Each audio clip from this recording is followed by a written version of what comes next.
सभी बच्चों का एसजे स्टडी जोन में स्वागत है। तो बच्चों, आज हम करेंगे कक्षा 10वीं का गणित और इसकी एक्सरसाइज 1.1 का क्वेश्चन नंबर 1। तो यहाँ पर क्वेश्चन नंबर 1 दिया हुआ है, निम्नलिखित संख्याओं को अभाज्य गुणनखंडों के रूप में व्यक्त करो। तो यहाँ पर पहला क्वेश्चन है जो इसके 5 पार्ट दिए हुए हैं, तो हम बारी बारी से इनके अभाज्य गुणनखंड करेंगे। तो यहाँ पर जो फर्स्ट पार्ट दिया हुआ है 140, तो सबसे पहले हम 140 के अभाज्य गुणनखंड करेंगे। तो देखो बच्चों, ये एक सम संख्या है, तो इसको हम 2 से डिवाइड करेंगे। तो 2 से डिवाइड करने पर यहाँ पर कितना आ जाएगा, 70। इसके बाद 70 को फिर 2 से डिवाइड करेंगे, 2 तिया 6, 2 पंजे 10। 35 को फिर 5 से डिवाइड करेंगे, 5 सत्ता 35 और 7 एकम 7। तो इस प्रकार से 140 के हमारे अभाज्य गुणनखंड यहाँ पर 2 गुणा 2 गुणा 5 गुणा 7। तो इस प्रकार से 140 को हमने अभाज्य गुणनखंडों के रूप में यहाँ पर व्यक्त कर दिया। इसके बाद जो अगला पार्ट है, यहाँ पर 156 दिया हुआ है। अब हम 156 के अभाज्य गुणनखंड करेंगे। तो 156 भी क्या है, एक सम संख्या है, तो इसको हम 2 से डिवाइड करेंगे। तो 2 से डिवाइड करने पर ये 7 पे जाएगी और 2 अट्ठे यहाँ पर 16। इसके बाद 78 को फिर 2 से डिवाइड करेंगे, 2 तिया 6 और 2 निम्मे 18।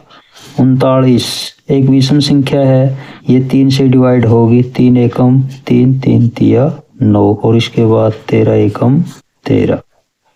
तो देखो बच्चों, इसके बाद 156 के हमने अभाज्य गुणनखंड किए, तो इसको लिखेंगे हम 2 गुणा 2 गुणा 3 गुणा 13। तो इस प्रकार से 156 के हमने अभाज्य गुणनखंडों में इनको व्यक्त कर दिया। इसके बाद इसका थर्ड पार्ट दिया हुआ है जो 3825।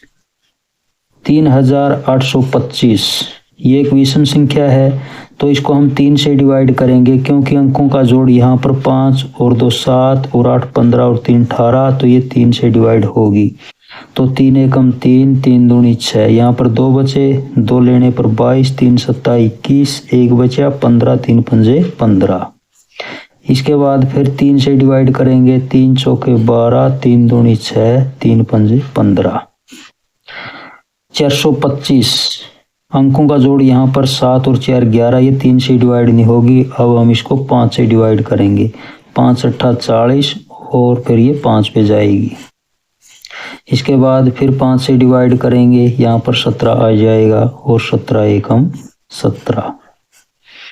तो अब हम लिखेंगे 3825।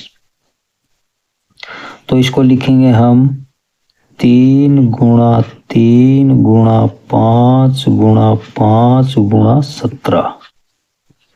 इसके बाद जो हमारा अगला पार्ट है, यहाँ पर 5005। ये एक विषम संख्या है और इसका इकाई अंक 5 है, तो ये 5 से डिवाइड करेंगे, 3 से डिवाइड नहीं होगी क्योंकि अंकों का जोड़ 10 है, तो इसको 5 से डिवाइड करेंगे। 5 एकम 5 0 0 5 एकम 5। इसके बाद अब हम इसको 7 से डिवाइड करेंगे, 7 एकम 7, यहाँ पर 3 0 लेने पर 30, तो 7 चौक 28, 2 21 हो जाएंगे, तो 7 तिया 21। इसके बाद इसको 11 से भाग देंगे, 11 एकम 11, 3 33, तो 11 तिया 33 और 13 एकम 13। अब हम 5005 के अभाज्य गुणनखंड लिखेंगे, 5 गुणा 7 गुणा 11 गुणा 13। इसके बाद हमारा लास्ट का जो पार्ट दिया हुआ है 7429। तो इसको हम डिवाइड करेंगे यहाँ पर 17 से, 17 चौके 68, यहाँ पर 6 बचे और 2 लेने पर 62, तो 17 तिये 51, 11 बचे, 9 लेने पर 119, 17 सत्ता 119। फिर हम इसको 19 से डिवाइड करेंगे, 19 दूनी 38, 5 बचे, 7 लेने पर 57, 19 तिया 57 और 23 एकम 23। अब हम लिखेंगे 7429 के अभाज्य गुणनखंड, 17 गुणा 19 गुणा 23। तो इस प्रकार से हमारा जो क्वेश्चन नंबर 1 था और इसके जो 5 पार्ट दिए थे हमने सभी कंप्लीट कर लिए।